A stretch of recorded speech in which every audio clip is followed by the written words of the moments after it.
ان یدعون من دونہ الا اناثا، یہ تو نہیں پکار رہے مگر دیویوں کو، فیمیل دیویوں کو، مؤنث جو دیویاں ہیں ان کو پکار رہے ہیں۔ اچھا، اب ان کے جو نام بھی تھے نا سارے وہ فیمیلز والے تھے، لات، منات، عزا، جو انہوں نے بتوں کی اور دیویاں جو بنائی تھی فرشتوں کی بنائی ہوئی تھیں، تو فرشتے تو نہ میل ہیں نہ فیمیل، وہ تو اس جینڈر سے ہی آزاد ہے۔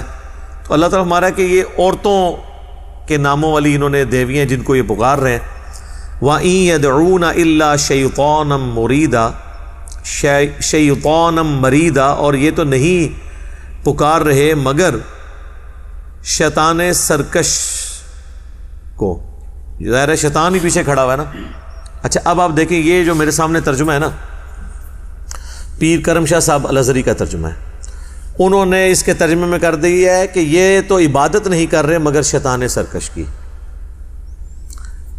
تو عبادت ہوتا تو یہاں ہوتا یعبدون، یہ ہے یدعون۔ یدعو کہتے ہیں پکارنے کو، دعا، پکارنا، ندا کرنا۔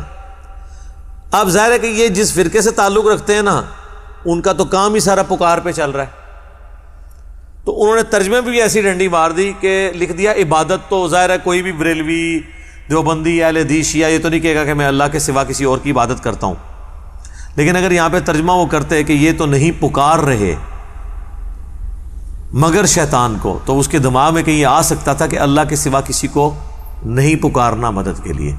تو کبھی اس کے دماغ میں آ سکتا تھا کہ یہ میں جو یا شیخ عبد القادر جیلانی مدد یا علی مدد کہہ رہا ہوں، یہ تو میں اللہ کے مقابلے پہ ان ہستیوں کو پکار رہا ہوں، اور ان ہستیوں نے کہیں یہ نہیں کہا۔ آج جیزس کرائسٹ کے نام پہ اتنا بڑا شرک کھڑا ہوا ہے پوری دنیا میں کہ یقین کریں کہ اگر حضرت عیسیٰ ابن مریم پیغمبر نہ ہوتے تو دنیا میں سب سے زیادہ انہیں کنڈیم کیا جاتا توحید کے حوالے سے۔ اب چونکہ ان کے پیچھے قرآن کھڑا ہے، اس لیے وہ ہمارے اس غصے سے اور ہمارے وہ جو درد جو ہمارا ہے توحید کے حوالے سے وہ بچتے ہیں کہ ہم کہتے ہیں ان کی تعلیمات نہیں ہیں۔ اللہ نے تو یہاں تک ان کو ڈیفینڈ کیا ہے، لقد کفر الذین قالوا ان اللہ هو المسیح ابن مریم، بے شک وہ کافر ہیں جو یہ کہہ رہے ہیں کہ اللہ ہی عیسیٰ ابن مریم ہے۔ وقال المسیح، جبکہ مسیح نے تو یہی کہا تھا اپنے فالوور سے، اعبدوا اللہ ربی و ربکم، عبادت کرو اس رب کی جو میرا بھی رب ہے تمہارا بھی رب ہے۔ انہ من یشرک باللہ، بے شک جو کوئی اللہ کے ساتھ شرک کرے گا، فقد حرم اللہ علیہ الجنہ، تو بے شک اللہ نے اس پہ جنت حرام کر دی ہے۔ ومأواہ النار، اور اس کا ٹھکانہ ہے جہنم۔ وما للظالمین من انصار، اور ایسے شخص کا قیامت والے دن کوئی مشکل کشا مددگار نہیں ہوگا۔ تو اللہ تعالیٰ نے جیزس کرائسٹ عیسیٰ ابن مریم کی صفائی خود قرآن میں دے دی کہ ان کے نام پہ اگرچہ انسانیت کا سب سے بڑا شرک ہوا لیکن وہ بری ہیں، ان کی یہ تعلیمات نہیں تھی۔ تو پھر سیدنا علی یا شیخ عبد القادر جیلانی وہ بھی بری ہیں، انہوں نے کہیں یہ تعلیمات نہیں دیں کہ انہیں پکارا جائے۔ تو یہ شیطان کو پکار رہے ہیں۔ تو اب یہاں دیکھیں انہوں نے عبادت ترجمہ کیا۔ اسی طریقے سے وہ سورہ الجن میں آیت آتی ہے نا، وَأَنَّ الْمَسَاجِدَ لِلَّهِ فَلَا تَدْعُوا مَعَ اللَّهِ أَحَدًا، اور یہ کہ مسجدیں خالص اللہ کے لیے ہیں، مساجد میں اللہ کے سوا کسی اور کو نہ پکارو۔ وہاں پہ بھی نہ بریلویوں نے ترجمہ یہی کیا ہے، مسجدیں خاص اللہ کے لیے، اللہ کے ساتھ کسی اور کی عبادت نہ کرو۔ اب مجھے بتائیں، عبادت تو کوئی بھی نہیں کر رہا، ویسے تو پکارنا بھی عبادت ہے، لیکن عام بندے کو عبادت سے فوراً ذہن میں آتا ہے نماز، لیکن وہ بھول جاتا ہے کہ نماز خود دعا ہے۔ ابو داؤد، ترمذی، سنن نسائی تینوں میں حدیث موجود ہے، الدعاء هو العبادہ، دعا ہی عبادت ہے۔ اسی لیے قرآن میں دیکھیں ایاک نعبد کے بعد وایاک نستعین آیا، دعا کا ذکر ساتھ یہ ہے کہ اگرچہ عبادت تھی نستعین بھی، لیکن اسے علیحدہ سے مینشن کیا کہ اس میں اگر کسی کو وہم بھی آئے نا تو وہ نکل جائے۔ اچھا، عبادت میں تو نماز، روزہ، حج، زکوٰۃ، نذر، قربانی، صدقہ سب آتا ہے۔ اس سب کو اللہ نے نعبدو کے ساتھ ایلبریٹ نہیں کیا، ایک چیز کو نکال کے علیحدہ کر دیا، ایاک نعبدو وَإِيَّاكَ نَسْتَعِينُ، وَإِيَّاكَ نَسْتَعِينُ کی کوئی ضرورت نہیں تھی نعبدو کے ہوتے ہوئے. کیوں؟ نعبدو میں کیا دعا نہیں آتی؟ سورہ فاتحہ خود دعا ہے، سجدہ، روزہ، حج، زکوٰۃ، قربانی، یہ سب آتا ہے. لیکن اللہ نے ایک چیز کو الگ نکال کے ذکر کر دیا کیونکہ اللہ کو پتا تھا کام میں دیش پیڑا ہے، اور وہ ہے وَإِيَّاكَ نَسْتَعِينُ. آپ کو مزے کی بات بتاؤں کہ ڈاکٹر فرحت ہاشمی نے نا سنت اذکار اور دعائیں ایک کتاب میں جمع کی ہیں، اور اس کتاب کا نام رکھا ہے وَإِيَّاكَ نَسْتَعِينُ. ٹھیک ہے، کیونکہ نستعین کی اپروپریٹ ٹرانسلیشن ہی یہ ہے کہ صرف تجھی سے دعا مانگتے ہیں، مدد نہیں. صرف مدد میں تو پھر وہ دھوکہ دیں گے جی وہ تھی ہم نے وزن اٹھانا ہو تو کسی کو بلاتے نہیں مدد کے لیے، وہ اس طرف چل پڑتے ہیں.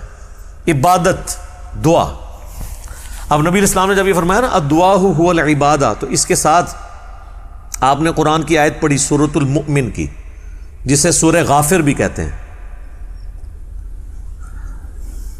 ان الذین یستکبرون عن عبادتی، سٹارٹ پہلے اس سے ہوا، آپ نے وہ پہلا حصہ پڑھا ادعونی استجب لکم، اے میرے بندو مجھ سے مانگو میں تمہاری دعا قبول کروں گا. ان الذین یستکبرون عن عبادتی، جو تکبر کریں گے نا میری اس عبادت سے، یعنی مجھ سے دعا مانگنے سے آر محسوس کریں گے، میں انہیں ذلیل و خوار کر کے جہنم میں داخل کروں گا. اللہم اجرنا من النار. تو اب اللہ نے کہا کہ جو دعا، اس ذکر کیا کہ دعا کرو میں قبول کروں گا، اور ساتھ کا جو عبادت سے تکبر کریں گے انہیں دوزخ میں ڈالوں گا. یعنی اللہ نے خود کہہ دیا دعا کو عبادت، اور نبی اسلام نے اس کو دلیل کے طور پہ پیش کیا. اب ذرا ان سے پوچھیں وَأَنَّ الْمَسَاجِدَ لِلَّهِ فَلَا تَدْعُوا مَعَ اللَّهِ أَحَدًا، میں یہ تدعو کا ترجمہ عبادت کر دیا آپ نے. ہو سکتا ہے وہ پھر آپ کے ساتھ گیم کھیلیں کہ جی وہ عبادت اس لیے کیا کہ دعا بھی تو عبادت ہی ہوتی ہے نا.